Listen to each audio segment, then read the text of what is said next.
want to thank you very much for joining me for another whiskey study. And in this video, we're going to be studying the Amrut Distillery and reviewing the Amrut Fusion single malt whiskey from India. But before getting into this whiskey, here are my notes on this producer and this whiskey. And you're going to want to pay attention because at the end of the video, there's going to be a quiz. Amrut Distilleries Limited was founded in Bangalore, Karnataka in 1948 by J.N. Radhakrishna Rao Jagdale. The name Amrut or Amrita is a Sanskrit word which can be translated as nectar of the gods, nectar of life, or drink of the gods. The company translated as elixir of life. In 1972, Radhakrishna Jagdale's son, Nilakanta Rao Jagdale, joined and assumed the role of chairman and managing director of the company when Radhakrishna died in 1976. The current main distillery was built in 1987 on a 4-acre or 1.6 hectare site in Kambipura, India. Initially, the distillery produced brandy and rum, but in 1982, it became the first company to make single malt whiskey in India, discovering along the way that the warm Bangalore climate matures whiskies at 3 times the rate of that in Scotland. The fraction lost to evaporation during aging, known as the angel share, is also higher in India at 11 to 12% per year than in Scotland, where the annual evaporative loss is about 2%. Surinder Kumar, the master blender at Amrut Distilleries, has estimated that 1 year of barrel aging in India is equal to 3 years of aging in Scotland. As a result, the duration of barrel aging for Amrut single malt whiskey is much lower than that of Scotch whiskey due to India's hotter climate. Amrut's lineup. Amrut produces the following whiskeys: Amrut Indian single malt whiskey, which is bottled at 46%, Amrut peated Indian single malt whiskey, bottled at 46%, Amrut cask strength, Amrut peated Indian single malt whiskey cask strength, Amrut Porto Nova, Amrut single cask, and Amrut 100. Amrut Fusion Single Malt Whiskey. The Amrut Single Malt Whiskey brand debuted in Glasgow, Scotland on the 24th of August 2004. 5 years later, Amrut Fusion was launched in 2009. Fusion is produced from 25% Scottish peated barley and 75% unpeated Indian barley. It is bottled at 50% alcohol by volume. Alrighty, so as you can see, I'm already past the shoulder down on the bottom, just above the label. One of the great advantages of doing reviews from whole bottles rather than those little minis is, even though you're paying more, taking a little risk in terms of expense, you can enjoy and learn more about the real quality of the whiskey and experiencing the evolution of it as you go through the bottle. So I've also been sort of playing around with it, adding water, without water, drinking it neat, trying in chilled glasses, and I find that I have really come to more and more appreciate this whiskey. On a warm day, it does well chilled, and you can sort of enjoy the evolution of it. It's bottled at 50% alcohol by volume. Could not figure out whether or not it is cold chilled filtered or whether or not any coloring has been added. But as you saw in the notes, it ages a little faster due to the climate. My guess would be they don't need to add coloring to the extraction. I find I like if I put, a fifth of the glass of whiskey, that I like to add about 2 caps from a little bottle of water. Another thing I've been experimenting with is trying whiskeys with a little bit of water, not just to bring down the ABV, but to get it to sort of open up and bring out more aromas and flavors. And some whiskeys work well with a little bit of water, some do not. Some quickly get drowned out. This one I'm finding I like 2 cups of water. And I find I like it at room temperature. Also, I like it chilled. So on the nose, I know I'm drinking from a tumbler rather than a Glencairn. I like this, and it has pronounced aromas. Don't necessarily need a Glencairn to get a good whiff.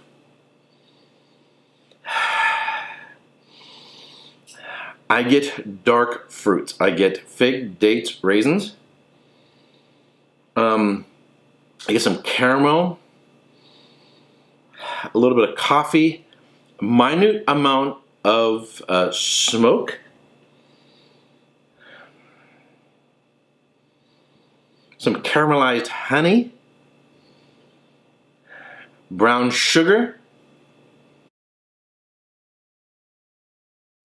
caramelized peaches, if you ever grilled peaches or even pears,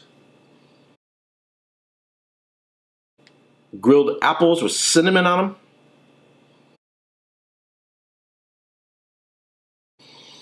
definitely some vanilla, baking spices. Really, really nice, very, very, very complex. All right, on the palate.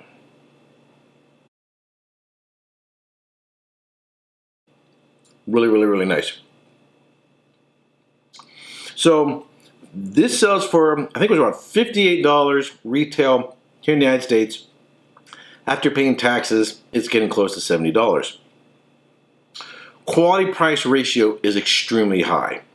This, if you haven't tried it yet, is an excellent whiskey, one to keep buying and always have a bottle on your shelf. If I were to price this blind, I'd put it over $100. I like everything about it.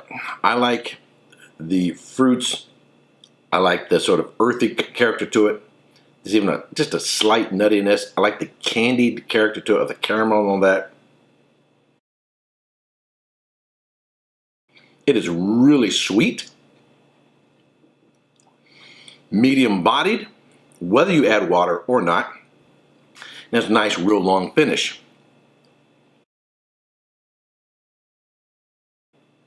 The only thing, that nothing's perfect. The only thing I would say that it doesn't have, that I wish it had, is some evolution.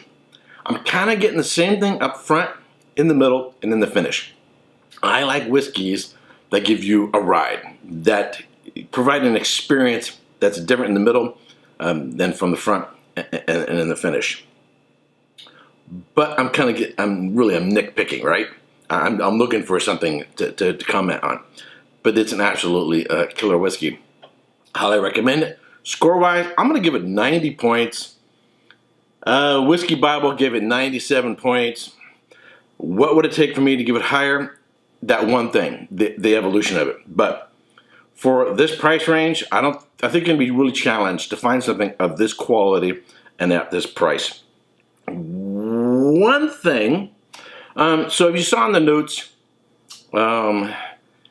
it has a seemingly faster aging experience, being aged in the climate in India. Faster isn't always necessarily better.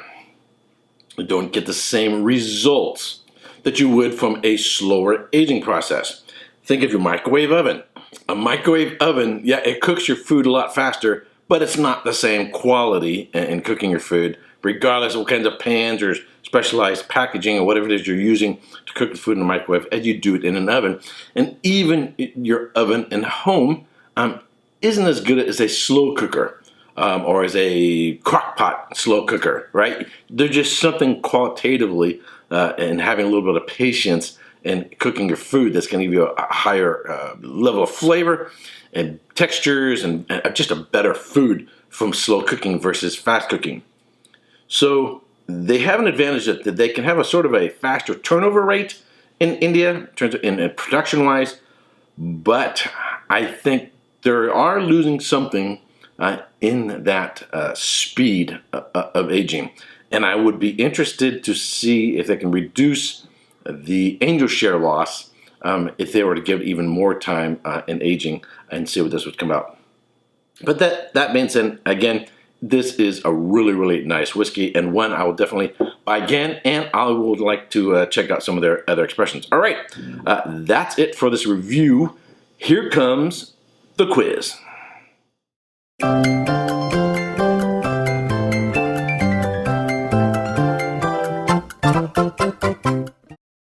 Question 1. The name Amrut in Sanskrit means A. Water of life, B. Heavenly flower, C. Nectar of the gods, or D. Valley of wisdom. And the answer is C. The name Amrut in Sanskrit means nectar of the gods. Now, there were other potential translations of it, but this is the only one in the list that was mentioned in the notes. Amrut Distillery was founded in the year A. 1918, B. 1928, C. 1938, or D. 1948. And the answer is D. Amrut Distillery was founded in the year 1948. Question 3. Prior to producing whiskey, Amrut Distillery produced A. brandy and rum, B. vodka and gin, C. beer and ale, or D. perfume.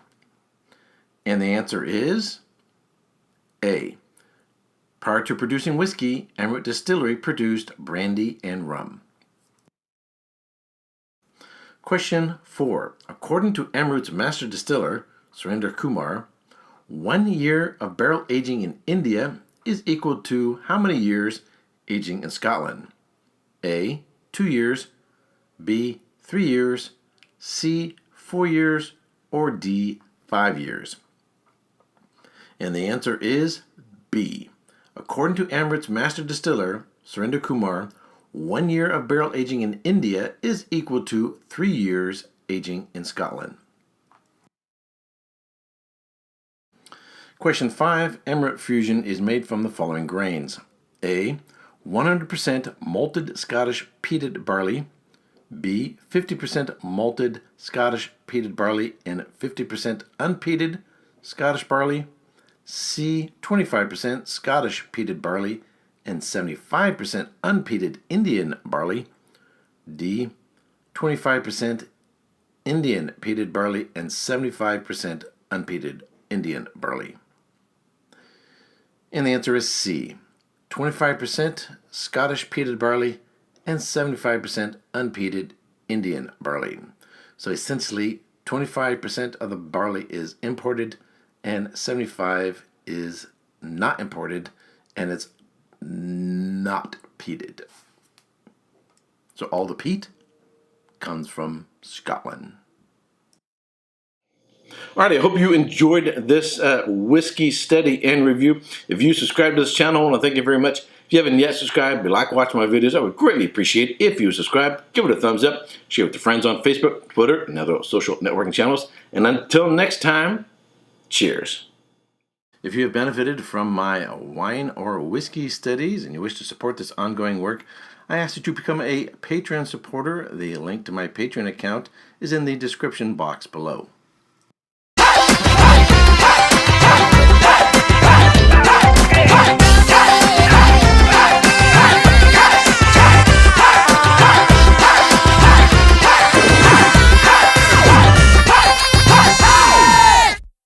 Not bad, huh? I like it.